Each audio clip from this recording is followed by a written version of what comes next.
So surprisingly, waking up on prep is one of the easiest parts of the day. Never feel too tired waking up, even if I don't have too much sleep the night before.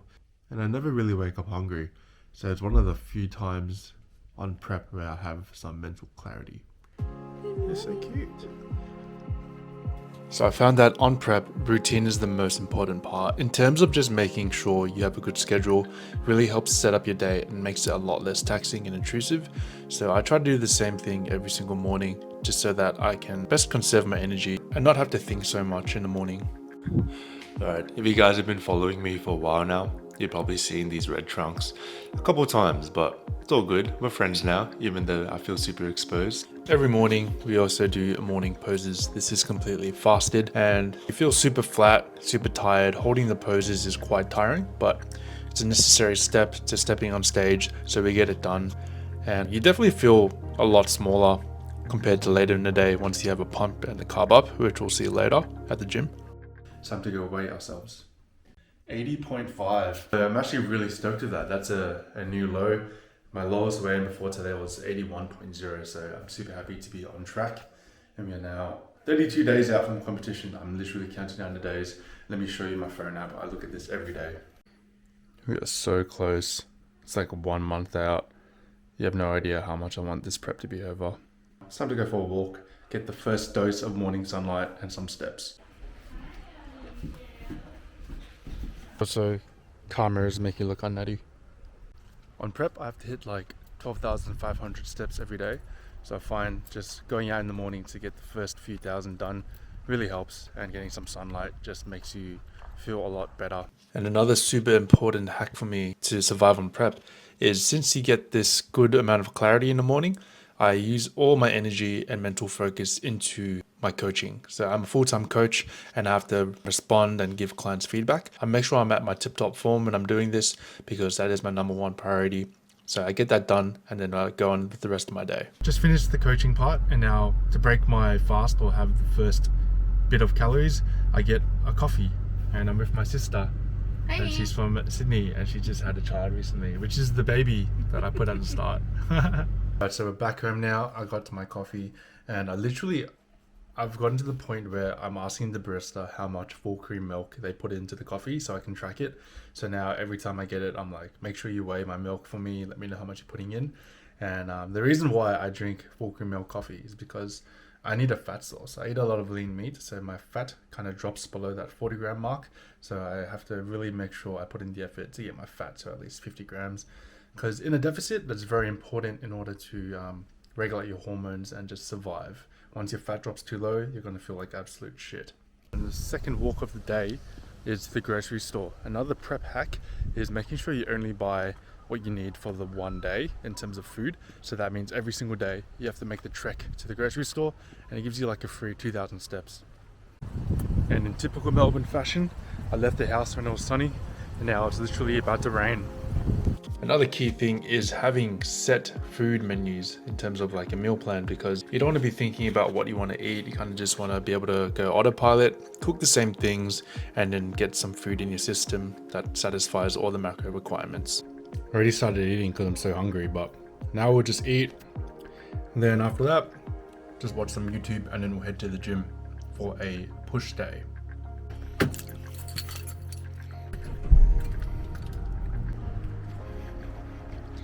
Training is definitely one of the highlights of the day. You can't forget about the hunger, you just get a nice pump. Although at this point in prep, it's weird, you don't have much glycogen in you, so you don't really get much of a pump per se.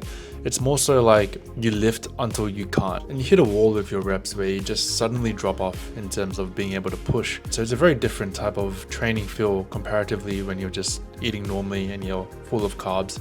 So it's definitely a challenge in itself.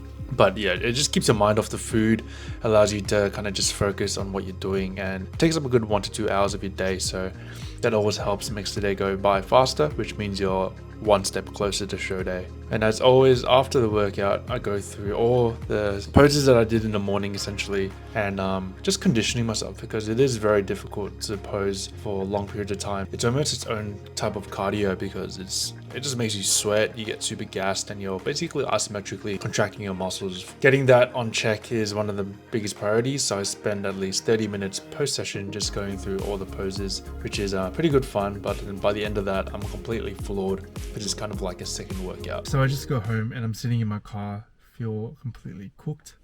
But let's talk through the two hardest things of prep. So number one, brain fog. Brain fog is essentially you wake up and you feel okay, but then after 2 hours you feel like you only have 20% access to your brain. You're unable to like form thoughts, you can't think clearly, and you just forget everything. So hence why I do all my coaching work first thing in the morning. And then the second hardest thing is the heightened sense of smell. I don't know if any of you guys have been on prep and can relate, but I'm driving down the road and I can smell everything in terms of food. So like I could smell like chips, and then 200 meters down the road there's like a fish and chip store, and then you start craving everything. Like I drove by a new donut dessert bar like near my house, and I'm not really into sweets, but I saw like donuts on the window, and I'm like, holy shit, I want a donut so bad right now. I think the cravings are going crazy. But I'm gonna go inside now. I'm gonna make the post-workout meal, which is basically Greek yogurt. I'm gonna actually have a YouTube short on that later today. I'm gonna start editing it after I eat. So let's go inside. Hello. Come on, let's go inside. So every single day I make a YouTube short, and that's a non-negotiable. I usually do a creative skit or some tips, but every single tip I give, I literally do it in my daily life. So you can be sure that I live by what I say. And now we have the most elite post-workout meal. We have Greek yogurt, some powdered protein peanut butter, strawberries, and an energy drink. And also one of the biggest hacks on any sort of diet is just volumize your food. Like right now, I'm literally eating 300 grams of salad just to stay full. And I'm going to start working on some edits for YouTube shorts. And then I'll show you guys in my next meal. But that's basically what I do. Just eat, train, and edit. And then I go for a walk later, which is nice to finish off the steps. But also kind of like gives you some mental clarity, just because the brain fog is real. And I'm expecting a delivery soon. Right on cue. Literally, as soon as I filmed that, the delivery came. So I got a Gymshark package. Try it on later. I don't know if you can tell, but I'm basically spent in terms of energy. So we're going to make the last meal now, which is basically potatoes. You'll notice that I eat a lot of potatoes. I'll show you how much 500 grams looks like, because I cut them into chip form, and I'll show you how much volume you can get. I live off potatoes essentially. And that is how much fries you can get out of 500 grams of potatoes. Chuck it in the air fryer and I'll show you guys the end product. And while we wait for the fries to cook, I basically just bought these trackies and this long sleeve from Gymshark. I kind of like their trackies because they're affordable and they fit well. Basically, they're cheap. And look at that. That's the last meal. And that's a lot of chips or potatoes. And although it might look like a lot, I like to use this term called fleeting hunger. So it's a lot of volume, but it doesn't keep you full for very long. So that's how I feel every time I eat this on prep. So I don't know if it's just me, but on prep when I'm eating, I enjoy watching YouTube videos about food and other people eating. So it could be like Kitchen Nightmares or BuzzFeed Worth It, but it kind of just gives me company. So I'm going to go finish this last meal right now, and then finish off my steps, which is basically a 1 hour and 20-minute night walk. And thank you for the support on the channel. It's been pretty awesome getting up to 15,000 subscribers.